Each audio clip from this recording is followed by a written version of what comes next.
Hello, everyone. I'm Julie Lytle. I'm the Director of Distributed and Lifelong Learning at Bexley Seabury Seminary, and I am so happy to co-sponsor this with the Association for Episcopal Deacons to make it available to deacons all around the United States and Canada.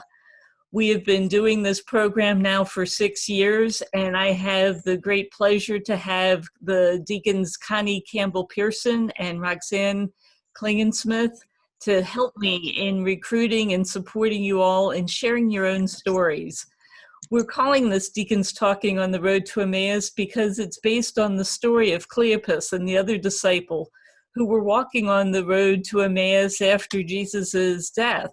And they were recounting all of the challenges that they felt they were facing having lost Jesus, when they recognized that there was a stranger with them who was Jesus.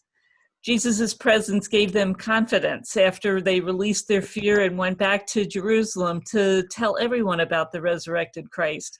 And we see so much of that in the ministries that you all share with one another and with the world. So thank you for that.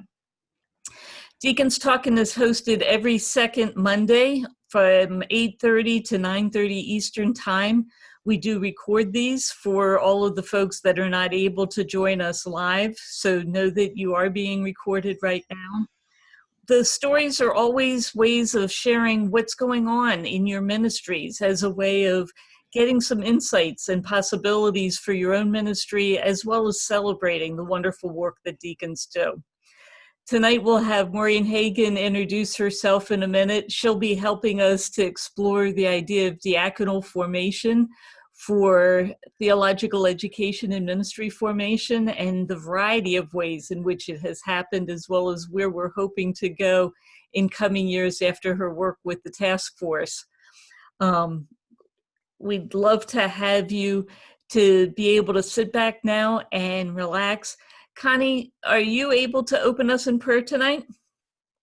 I certainly can. The Lord be with you. And also with you. Father, we just do take that deep breath now and come into your presence. We invite your Holy Spirit to come now and give Maureen the words that she needs to speak to us. We just thank you that from all of her experience and knowledge, you have gifted her with so many gifts. And now, Lord, we just want to hear and learn from all that you want us to do to form our deacons. We pray now all these things in Jesus' name. Amen. Amen. Thank you, Connie, and thank you, Roxy, and very much thank you, Julie, for all the work that you've done and for inviting me to share with y'all about this. We have a poll for us to take, which sort of get us in the mood. I don't know if you've ever done a poll on Zoom. If you haven't, it's easy. You just click. So the first one is for deacons and postulants. When did you finish your formal diaconal schooling? Okay, there. And you need to scroll down.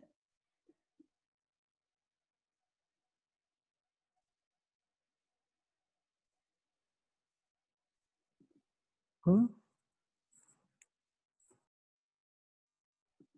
need to scroll down. Is everyone able to see a poll? I filled mine out. Okay.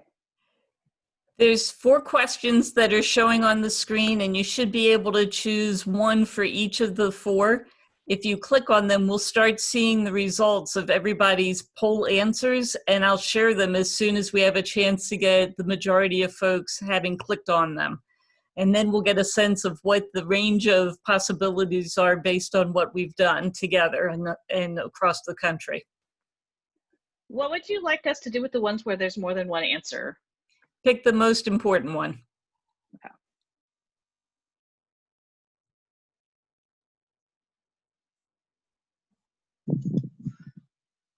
What about if there's no answer? Just skip it. It won't let me complete it. Can you just skip it? No, it won't let you skip it. Scroll it down. It will. I'm having difficulty scrolling. It won't scroll. Yeah, that's where I'm at. Are you using a telephone or a computer? Computer. Telephone.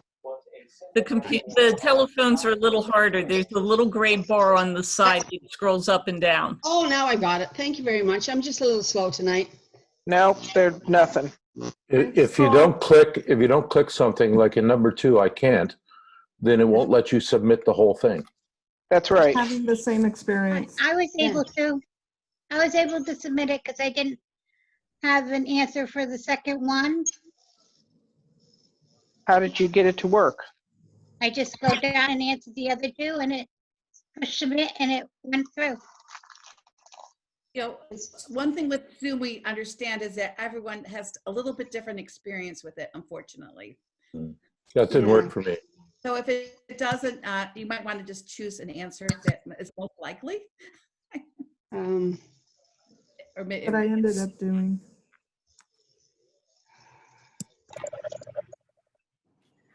We've got about 54 people out of 82 that have answered the question so far. We'll give it another 30 seconds. There needs to be a don't know as an option. Sorry, that wasn't what we gave as options, but we'll do the best we can with what we've got. this is why somebody should plan this before. I'm sorry, I did not, it's my fault. I did not practice this. How do you want us to answer the first question if we're not a deacon? Just don't answer Skip it. It won't let me skip it. Then if you're, think of when you would have been a deacon.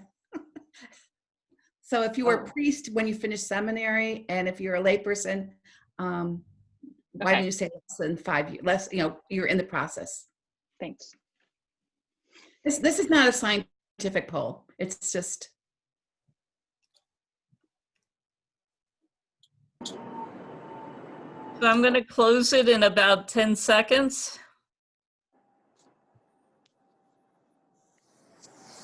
We appreciate everyone's patience in trying to get through. And we're going to display the results now so you can see that. Oh, okay, so pretty much all over the place we've got a lot of people been formed all over the place, okay. So there's, the biggest answer is under 40. A lot of people have under 40, that's great. And free tuition would make life easier, yes. And then I love the answer to number, the fourth question, that four plus people have asked 4 or more people if they have ever considered becoming a deacon. That's excellent. Down, because we can only see the first question and their responses. I think if you scroll up, you should be able to see that. Okay. But I will There we go. tell you the most. Okay. Mine is 2 years. It looks like we're the majority there. Okay, cool. So that should give you a good sense of things, Maureen. Yeah, okay, thank you. Well, I wanted to sort of see where people were at and to know that. So just a very quick intro. My name is Maureen Hagen. I am a deacon in the Diocese of Oregon. And I am the dean of a diocesan cross-order school. By cross-order, I mean that we form people who are to be deacons, priests, and lay people. And not all programs are, I think the majority of people still form deacons separately. In 2008, I attended the AED meeting, it was called NAD then. And there we learned best practices for deacon formation. Would you be able to show that quickly, Julie? I'm getting there. Everything that we show is going to be very quick, and it's you will be. I'll send it out to you later. So these were, as you can see, these were the things that were considered the most important things to have in any sort of formation program for leaders. That competency-based, holistic, integrative, collaborative, flexible, and innovative, focused on adult learning. Adults learn differently from high schoolers and even from college kids. And so, how about the second page? Keep the Band-Aid on for an hour. Keep the red Band-Aid on for an hour. See you next time. Keep the second Band-Aid on for 5 hours. No smoking for an hour. No drinking for the next 12 So it's hours. oriented towards lifelong learning. It focuses on development. Exercise for the next 24 hours. All right, thank you. If you have To focus on it. theological reflection. Community. It's based on community. It's related to the baptismal covenant, that mission, Christian mission. It is contextual, and that's one thing I want to. I'm going to be talking mostly about Oregon. We have a certain context. Everyone has a context that may be different, and that's one reason we have so many different programs. So that in itself is not bad that our programs are different. In fact, it could be a strength, and that we are clear in our focuses, and that the place for discernment is important. These were the common things that if your program addresses all these issues, then you will probably be having a great program. No program is perfect yet. Thanks, Julie. Mm-hmm. So that was a really wonderful seminar. That was 12 years ago. And then I took doctoral classes at CDSP in Berkeley and focusing on ministry development and formation. And as one of my classes, I adapted our future local school so that it would not just be geared towards priests, which was its initial emphasis, and was going to be able to accommodate people who are lay people and people who are deacons, because I thought it was really important. I then, as part of my research on local formation programs, I visited programs in 8 different dioceses, including Iona, Bishop Kemper School, schools in California, in Utah, all over the place, to see what their strengths and weaknesses were. And 2015, I was named to the Clergy Leadership Formation Task Force. And then and I felt in that task force, my major role was to say, what about deacons? Because whenever we're talking about clergy, we do know deacons tend to be an afterthought a lot of times. So I said that phrase like 7 times a meeting. In the last 2 years, I've been working on the Task Force for Theological Education Networking, where we're trying to gather all the resources so we will have, for everybody in the church, knowledge of what programs exist and where. And so you can find out what places might have a really good Spanish language program, and maybe you can learn from them. So that's me. And now, what about you? Remember that form that you filled out? It told me a lot about people. I expected about 20 people to sign up for this. And then I guess, what did Julie say? 126 or 7 people. That's a little bit overwhelming for me. And because I had thought we would perhaps just chat about things, and we could talk about different questions. But Maureen, there's 48 dioceses, at least at that time this morning, and 6 are from Canada. So that's a little bit overwhelming. I've never done this before, so I do ask your indulgence for my shortcomings. And then I saw that so many of you have different questions. And one of the things I would love to make sure that happens at the end of this time together is that we share our, some of us commit to meeting together regularly, because it's awful lonely to be leading programs in your own diocese. And it would be very helpful to be able to collaborate with others. And it doesn't have to be collaborating on everything, but let's say you wanted to collaborate over forming a field education program for your diocese. There are people who know a lot about that. And I might be interested in finding out how people accommodated people that were immigrants. It's something that I would love to see in our diocese. We don't have that yet. But so when I was looking at your questions, when it came to identifying major challenges or barriers, do you remember that question Julie asked? I don't think anyone would be surprised by the top answers. One of them was time. That's a barrier to formation, especially balancing time with work and family.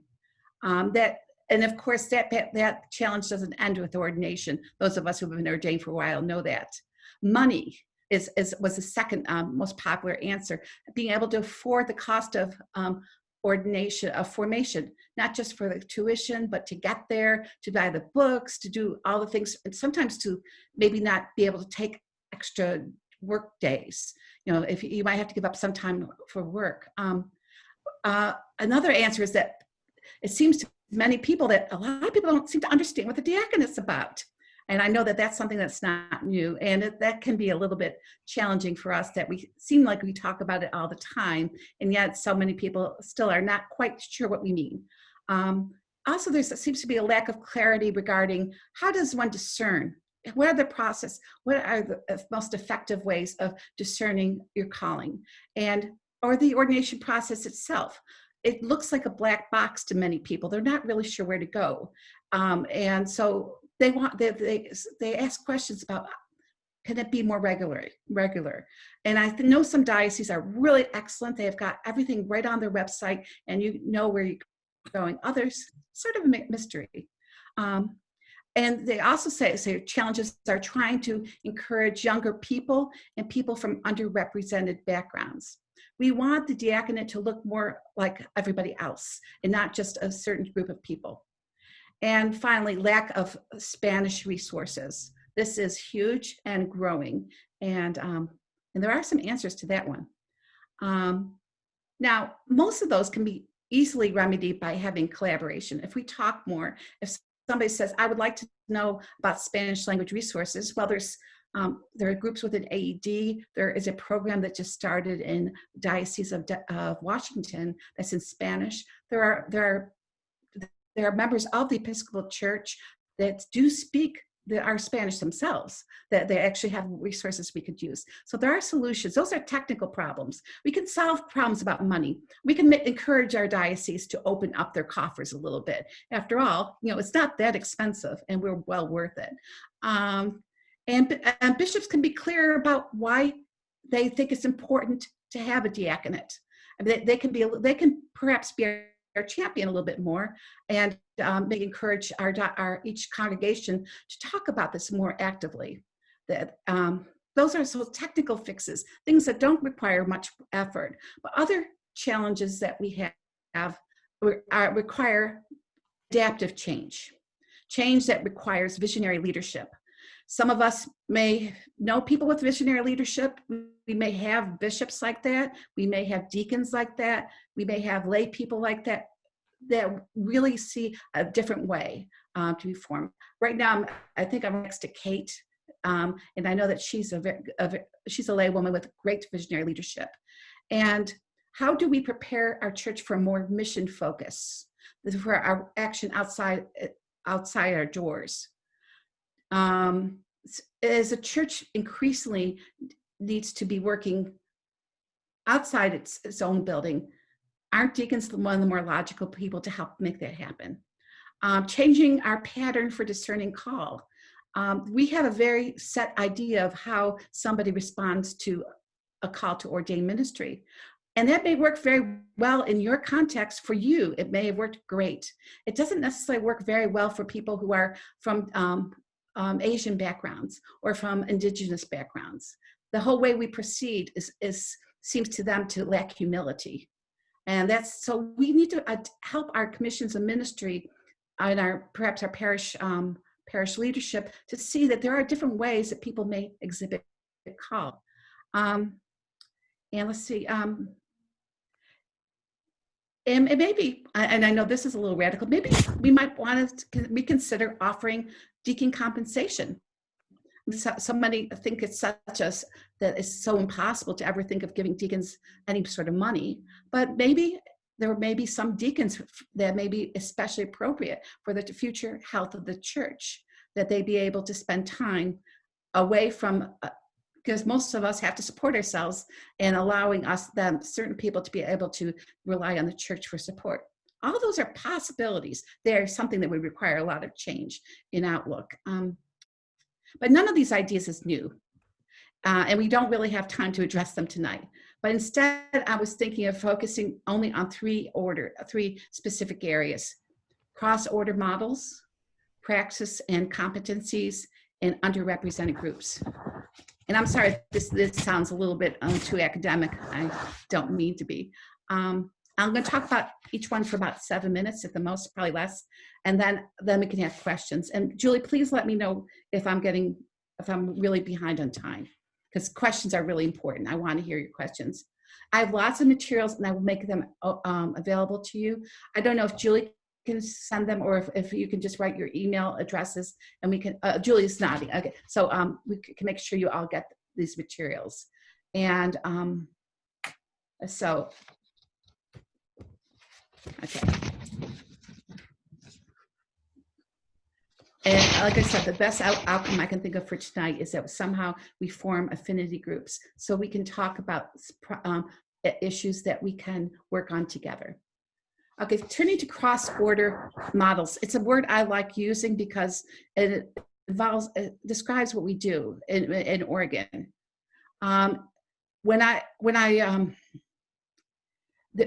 Back in 2008, when we had that meeting, one of the things we recognized is deacons are uniquely gifted at coming up with working in context and being able to form local programs. At about the same time, remember that's when the economy started crashing and more people were finding it very difficult to go to residential seminary. And so the thought was perhaps we might come up with something different, a way that we can form people with less expense, because a lot of people were not going to be able to work for full time. A lot of priests will not be able to work full time. Well, deacons already have been working with that for a long time. So we can actually be very helpful in showing them the way to go forward. And so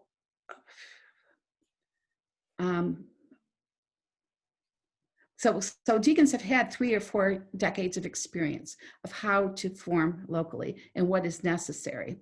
And I could see because I only spent a semester at CDSP, but I could see the benefits of residential seminary.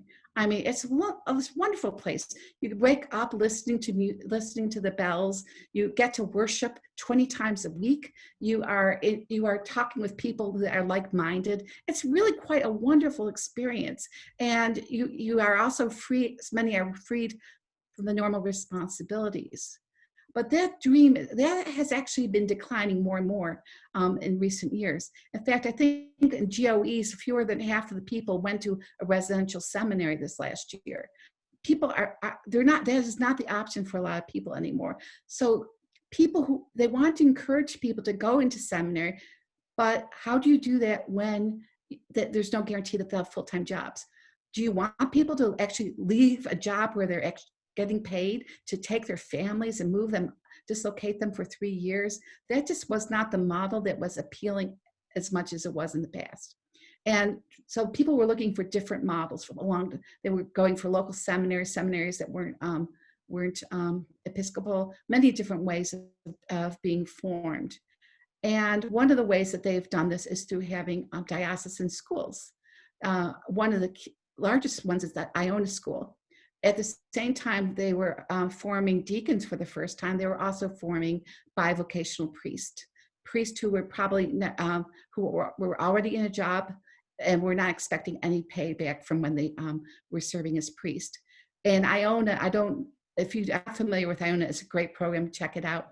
But it's now in something like 40 different dioceses, and it is a way that priests and deacons are formed together.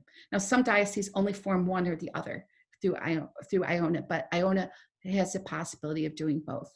Another school is the Bishop Kemper School in Kansas. There are 4 dioceses that belong to that. They too have priests and deacons being formed together.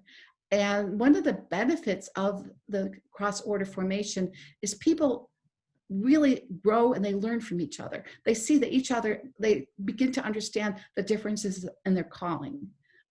Most of what we take as classes don't really need to be that separate, but it's a way that they can.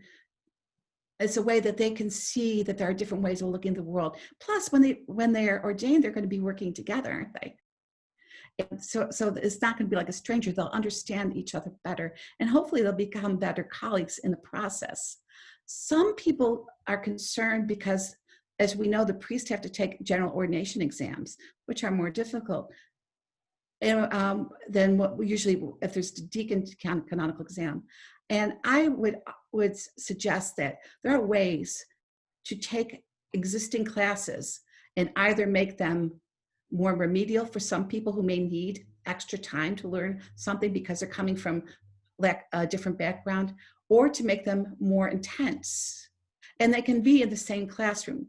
And I know that this works because that's how it works at CDSP.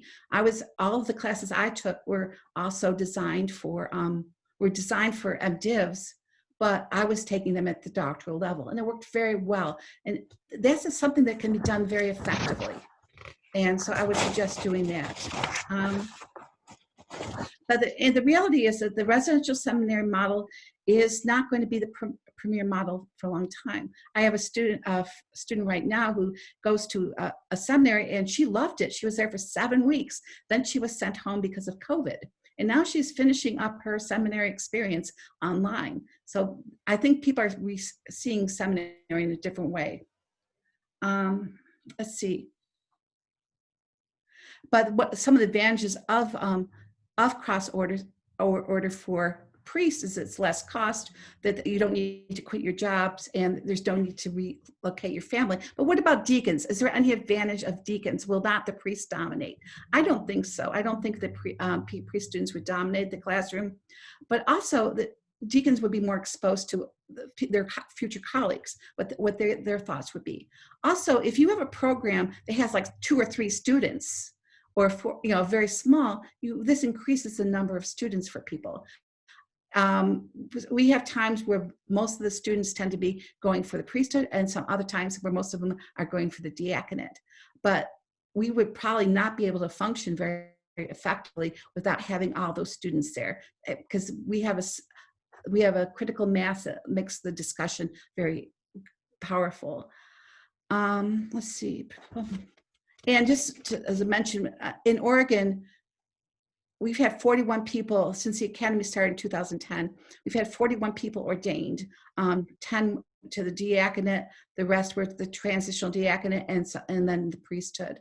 And so we've had, it's much different from the years before. There was a time, of course, that we all remember those golden days when just like all the classrooms were filled, that there were 20 deacons being formed every year.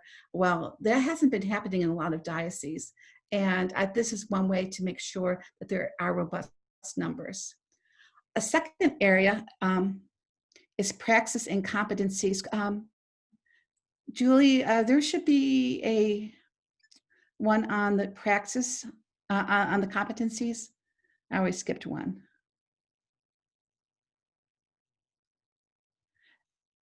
If you're from Canada, you have the Iona program, which basically we loved your model of how you put all the competencies together, and we adapted them to our canons. Maureen? Yes? This is just Lori. I just want to say it's Iona report. The Iona report. So people don't get confused that it's the Iona program. Oh, good point, good point. Okay, so these are the competencies. They're both in English and in Spanish. Could you just scroll up a little bit? And this is on the AED website. And as you see right here at the bottom, we have the 5 areas where we are expected to be competent. Well, that's great. We've known this for a while, but one thing that this program does, it shows different ways of measuring competency, both at the time when people are in school, at ordination, and also lifelong competency. Could you go to the next page, just so, or a page where they actually can see it? I guess it's further.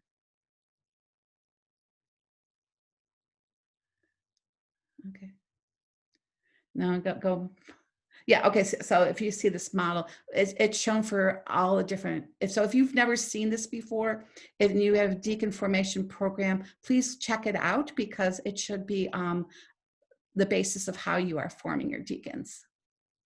And the Iona report is the way that deacons are to be formed in the Anglican Church of Canada. Thank you, Julie. So traditionally, when I was in school, all of my courses were all my classes were in academic. We had almost no practical skills. Whereas now, and you saw in the early report, praxis is very important.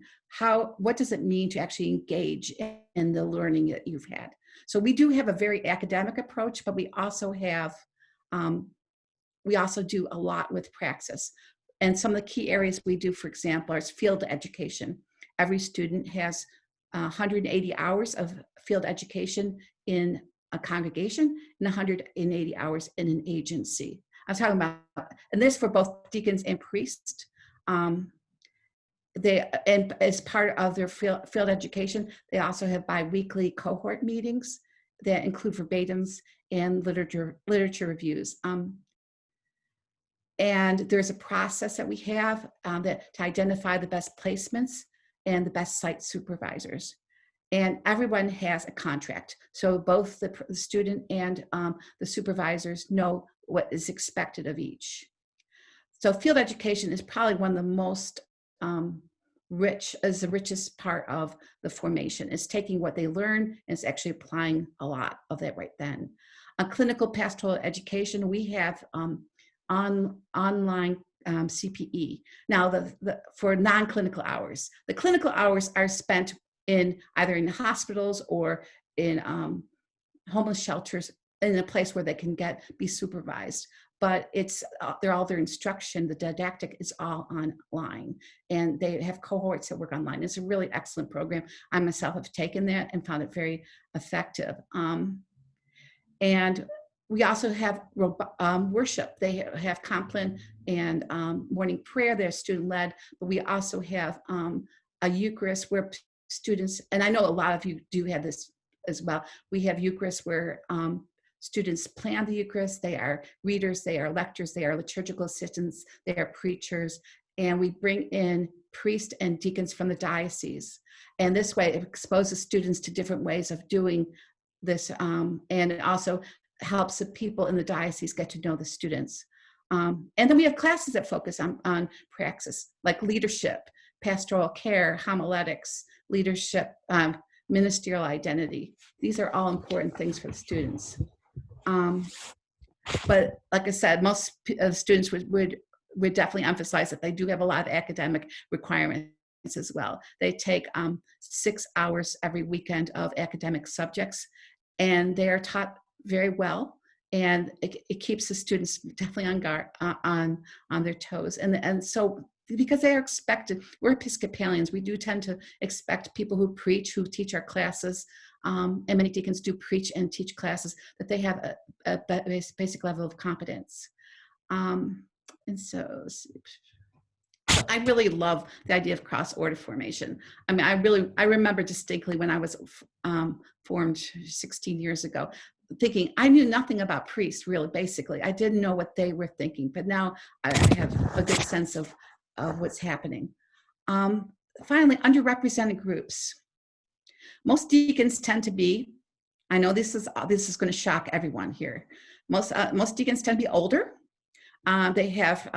They are from a middle class or a professional background, and they enjoy privilege. You know, they have a lot of privilege in their lives.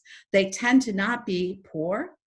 They tend to not be people who have disabilities. They tend to not be people of color. They tend to not be young. And for many of us, we think that that's something that we'd like to see changed. And because, you know, basically deacons are called to do ministry on the margins. And how effective can we be with ministry in the margins if we don't have without having deacons from the margins as well? And now we have classes to help, because, you know, of course, most deacons are going to continue to not be from these groups, but our classes designed specifically to help students raise their human awareness and understanding, which is another competency.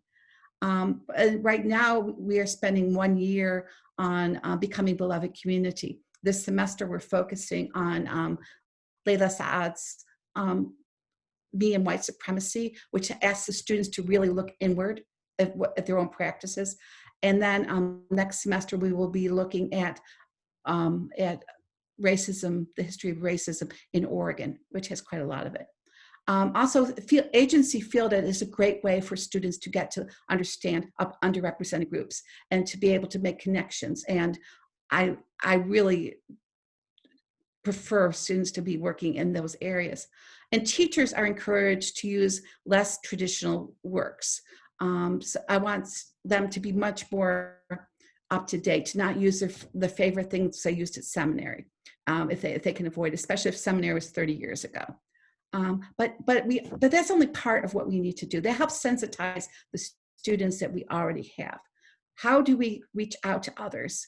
And I would say one of the things is we need to make some adaptations, having Spanish language resources, perhaps Spanish language training. We have ministerios, Escuela para Ministerios in our diocese, which is a 2-year program designed to give lay leaders the basics of the Episcopal Church. And the hope is, after they've been involved with that some of them will be seen as having calls to ordained ministry. And so how are we going to be able to take the people who have just graduated that may have a call? How are we going to equip them to become the ordained leaders that many people see them to be?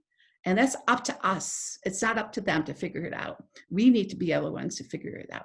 And maybe we need to have more asynchronous learning, because a lot of people aren't able to get away for that weekend. They might have to work on Saturday. So we have to figure out ways to accommodate.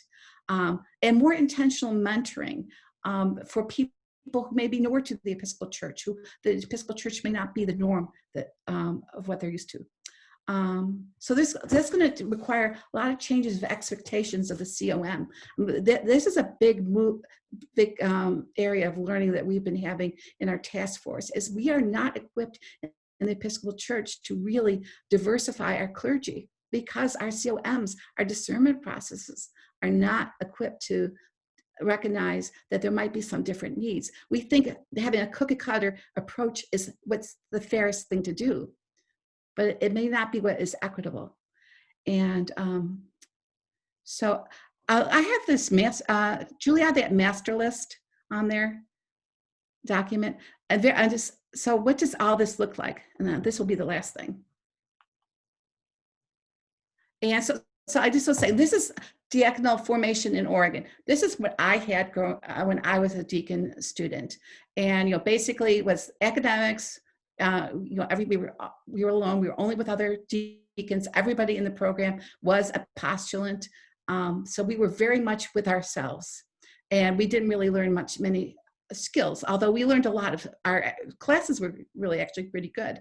Now things are much more intense. They're a lot more varied, and a lot of students, when we have to adapt a lot of these things, but it's a much more varied experience, and people emerge from the academy much better prepared to serve as deacons or priests or lay leaders. Thanks. Next page.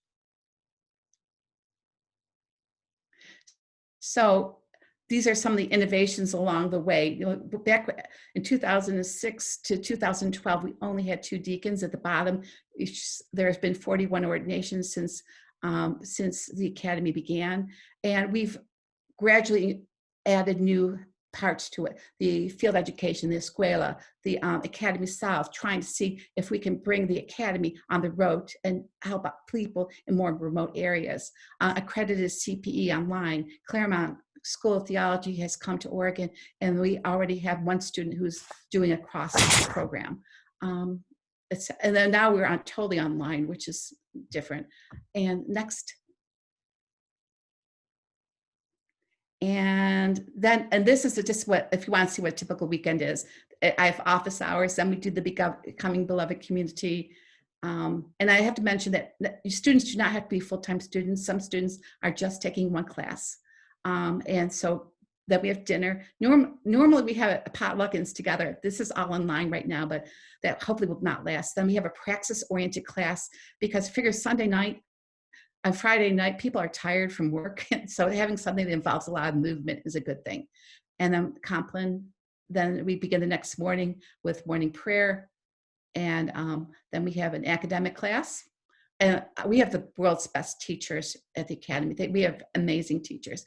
And the students are so engaged and they do so well. I'm very pleased with both parts. Then we have a Eucharist, which is really quite, it's a wonderful way for people to learn the skill sets. I remember when I was ordained, I knew nothing, absolutely nothing. Then we have lunch, and then we have another academic class, and then we're done. It's a very intense time for the students. It's 24 hours of quite hard work. And I know sometimes they may wonder if it's worth it because it's a lot. And there also can be accommodation for certain students. We can take longer, and which is something we couldn't do before. Okay, that's basically it.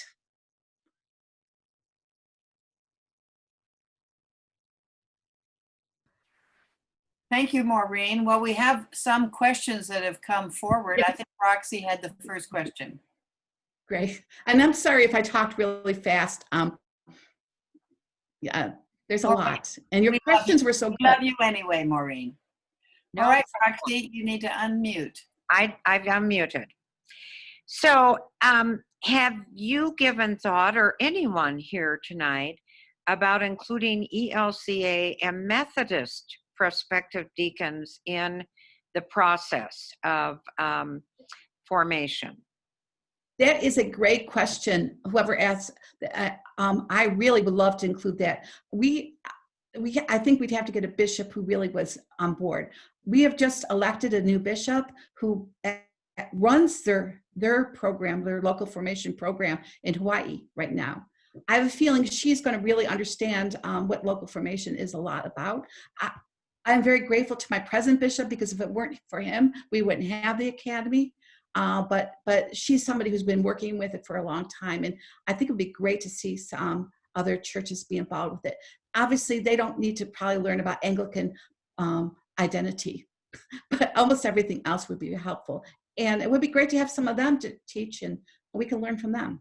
Thank you. Okay, thank you. So Maureen, do you know, could we just ask how many dioceses incorporate the family of origin in their formation classes? I'm pretty sure that the Diocese of Arizona does. Are there other dioceses? I'm not sure I understand what family of origin teaching is. Yeah, Sarah, could you help, or whoever wrote the question? I can help because I'm Sarah Gatz from Arizona. No, we do not incorporate it yet, but it's something which has become apparent that it might be actually very useful as far as being involved in the community and in pastoral care, is having had that experience and understanding myself, where I've come from, my life experiences, and how that can impact how I serve as a deacon, and if there are barriers there. Okay. So it's about becoming more self-aware then, more or less? Yes, but it's more than that, but yes, yeah. Well, yeah. I didn't know if anyone, formally had any sessions in their program.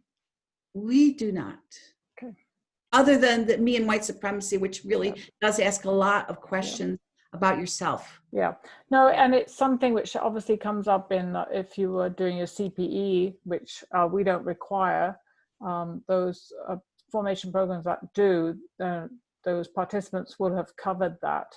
I've just seen, we have 50 active deacons in Arizona, and I've just noticed that it may be something that might be helpful in formation. It's Nancy Ford here from Canada. We have been using family of origin in our discernment and formation process for some years. And I'm quite happy at another time to say more about that, but it is a very, I think, necessary process for deacons to be a part of.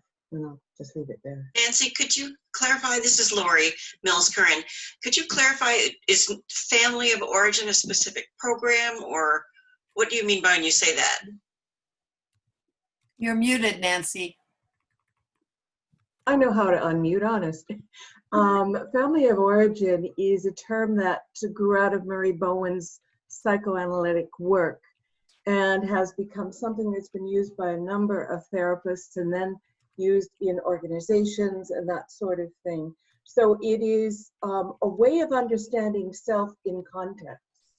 So looking at family of origin, one begins to take off a lot of the, I'm just going off on a tangent here, a lot of the guilt or other things that can trip us up in our relationships with family and others, and therefore clarifies the pathways that we need to be aware of with ourselves. What are the things that trigger in family? How does that live itself out in the workplace or in ministry when things get intense. So it's really a deep preparation, all sorts of things. And so we have integrated that into our understanding, and it begins with a family diagram and then working on what comes up with that and how to manage that. We don't do it in a CPE process. It's a very integral part of a CPE process, I would think. I have 3 years of that kind of process, but family of origin, if it is really a crucial area. I mean, I could say quite a lot about it, but yeah, family systems theory, absolutely. Bowen, It would be a Friedman, great, etc. I think that would be a great deacon's walking thing. I know I would attend it. Yeah. Yeah, I would definitely say that. So then I see one question here from Janet. The cost of the academy, and then is there an evaluation process prior to ordination? Yes. So it is $535 per semester. And I'm sorry, I don't know what that's in Canadian. So that's 11.6. Oh gosh. Do you have 6 semesters? I know 575 is 1150 for the year for full-time student, and if they take CPE in addition, that would be another $275. If they take CPE without being a student, that costs $575. Thank you. And what And there about was another, and there is evaluation. So students are teachers. Teachers, you know, they do things. They write papers. The teachers give them feedback on that. They do have a final canonical exam right now. Hopefully, we are moving to having portfolio, but it's taking time because people love exams. And that exam is getting better at being less like a GOE. When I took it, it was actually a GOE. That I took, not the GOE. It had been the GOE, and then they evaluate orally after that. So there is an evaluation. Plus, they meet with they meet with the commission and ministry to become a postulant, to become a candidate, to become an ordinand. Okay. So they're evaluated a lot, and then of course we're constantly evaluating them. So some of them feel a little bit shy of being evaluated a lot. Along with the cost of the academy, question came along, who pays for the overnight Friday and Saturday? Don't have an overnight. That students go home, which is that's unfortunate. However, one of a former deacon, she gives her house, she hosts 3 students a night for free. Okay, all right. Which is very generous of her. Can I just, Roxy, let me just say one thing. I guess I'm not sure if all the American TEC deacons know that the Society for Increase of Ministry has now opened their scholarship funds to deacons in formation and local formation. So do be sure to apply for those scholarships. This is their first year of doing that. Wonderful. I have a question, and this is during this COVID period. How are you incorporating the liturgical functions of a deacon in your training when we can't have Eucharist? How are you doing that? Okay, so we have not been having Eucharist. So I was giving you what we normally do. We have noonday prayer. So we're doing all that. They have a class on liturgics. They're learning it.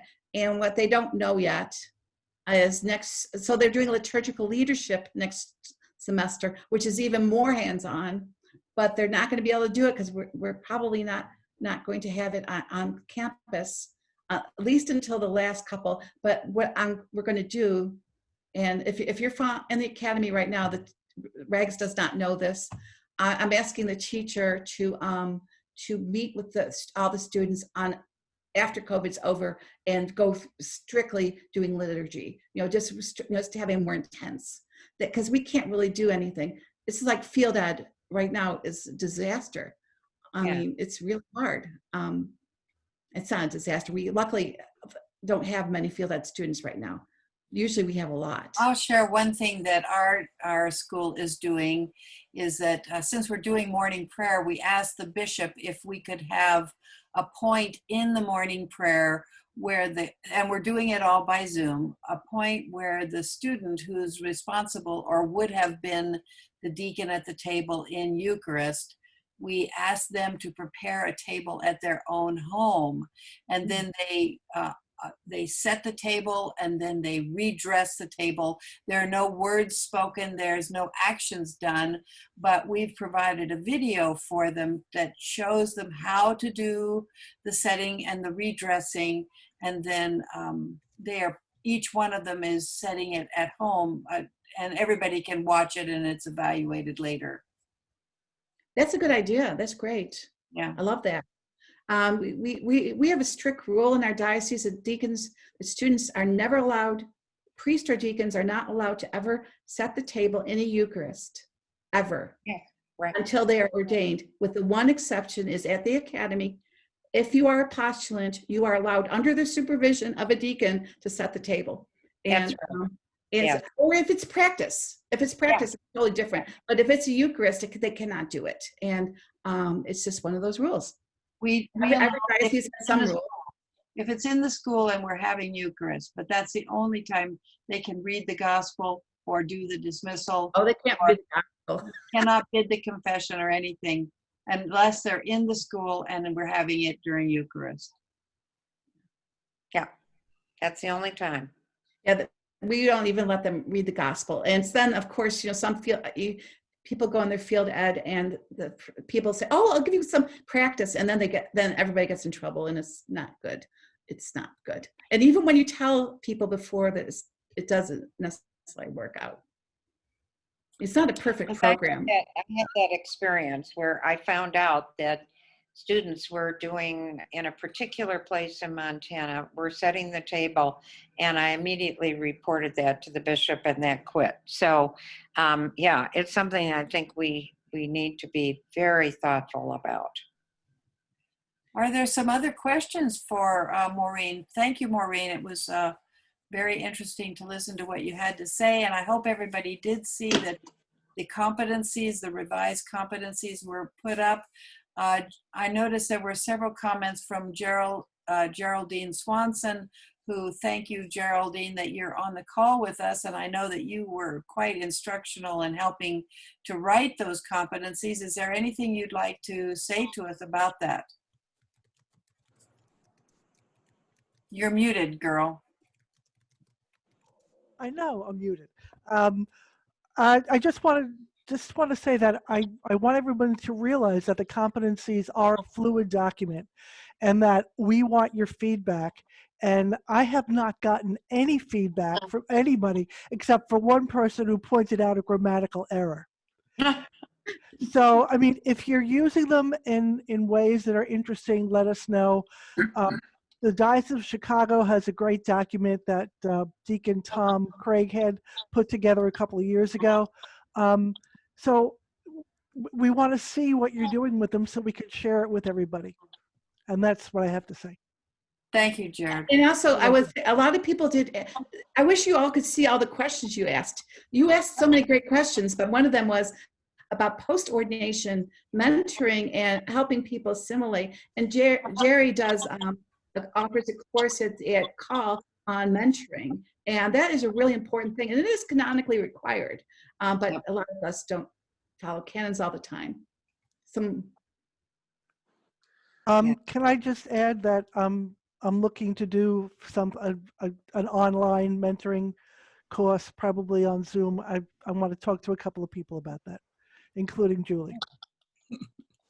Can I say one thing too about there's been comments in the chat about the uniformity of competencies and the desirability of having some basic baseline threads of formation that are cross-diocese.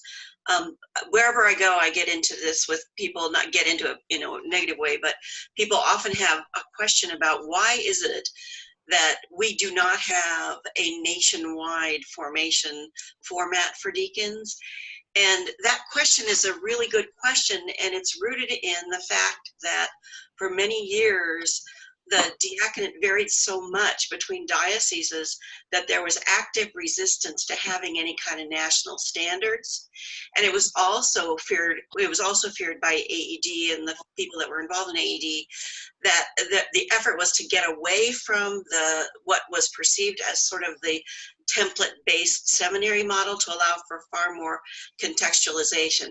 So the competencies that were released in 2018 and are going to be revised every 3 years with our general conventions, released new ones at every general convention. The competencies were a way to sort of thread that needle to have enough broad range of variation so that people could contextualize, but that we would be clear that we did have certain kinds of things that deacons around the nation should have in common in their formation. And this is an old fight, and it's gradually being resolved actually through the use of the internet and a variety of other things. But if you're in the group of folks, and there are many folks that, especially when they're new archdeacons, they can't understand why they can't just get a format for how to form deacons. You actually can, and there actually are people that can get you started. And we would be happy to have any of you that are in that position come to our annual conference. This year it'll be online. It's generally called A3D, or it used to be called Archdeacon and Deacon Directors, but we don't call it that anymore. But it's basically to talk about how do people learn best practices for deacon formation. And the history of the diaconate is that the seminaries were really quite insistent that they knew best practices. And the history of the deacons was that the deacons had to live the life that the seminaries were insistent that we should be trained to be, and we actually had far more wisdom about what it actually needed to be that we were trained in. So we're in an up and down. It goes up and down. But if you're looking for concrete suggestions, there are several people through the AED community that can give you really solid places to get started, so that you have a better idea. And I think it's only going to get more. It's going to be a more broad-ranging conversation, because the competencies are actually, they were written in response to a request from the Anglican Communion. The Anglican Communion asked all of their communion members to create a document that identified how they did diaconal formation. That's where the Iona report came from, and our competencies as well. So this is I know I'm going on and on and on, but I always feel a little frustrated myself, because people would really like to have a set paradigm, but there's not a set paradigm because people don't really want to have it when they get into it. So at any rate, email me or email Maureen. We can talk much more about that, but I'm kind of glad that came up in the chat. So I think I can answer this question, but I'm going to let Maureen answer it. Is there a resource somewhere at the national level to learn about deacons? I'll let Lori or Maureen answer that. Well, there is something on the Episcopal Church website, but I don't know how much it would actually. No, the AED website's got everything. We've got a whole resource tab. Yeah. You know so that. Lori, would you put the AED website in the chat, please? It's episcopaldeacons.org. episcopaldeacons.org. Okay. And look on the resources tab. We got 10,000 documents in there. We have got, a sample template for everything you ever had to write. We've got 4 or 5 different ways of training people, 30 years of formation documents, all over the AED website. So now Maggie's refining that. She's saying the point is, how would someone who doesn't know what a deacon is know where to look for information? And that is a trouble, because there are oftentimes dioceses that have schools for deacons, but they don't even have a spot on the website anywhere on a diocesan website. So I think the best thing is we've got brochures at AED that talk about how to look for the deacon in your midst. And you have to, as a deacon, start standing up at your general convention and start talking about, have you been looking for the deacon in your midst? And you have to start advertising yourself and talking to people and approaching people about whether or not they have considered a call to the diaconate. But let me add one more thing, though, that I think is just fascinating. There actually is not a flyer on that website that says this is what a deacon is, because it varied so much from diocese to diocese that there was no consensus. And this last few years, when the young deacons have come out of the woodwork, we have a young deacons network with like 150 people on it on Facebook, and they're all saying, why don't we have a brochure that says what a deacon is? And so we are in the process, as we speak, of creating one right now. Okay, before we leave, Robin Hollis has asked a question, and she'd like to ask the group a question about deacon formation for the General Convention Task Force, which is meeting tomorrow about a possible resolution for the next general convention. So is there anything brewing? Does anybody know anything about this that we might share? And thank you, Robin. Meeting tomorrow? This is Robin Hollis. Meeting tomorrow to discuss a possible resolution for the next general convention.